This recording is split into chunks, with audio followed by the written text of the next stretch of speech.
නමෝ තස්ස භගවතු අරහතෝ සම්මා සම්බුද්දස්ස.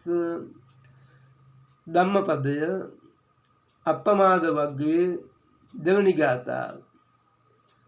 උට්ටානවතෝ සතිමතෝ සුචිකම්මස්ස නිසම්මකාරිනෝ සංඤතස්ස ධම්ම ජීවිනෝ අප්පමත්තස්ස යසෝභි වඩ්ඩති.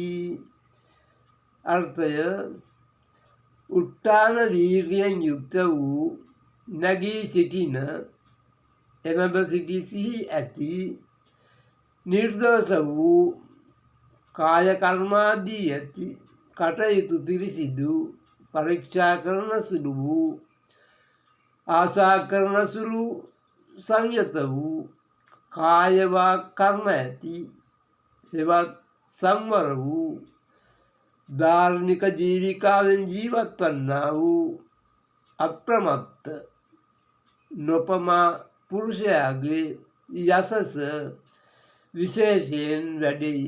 ධම්මපදය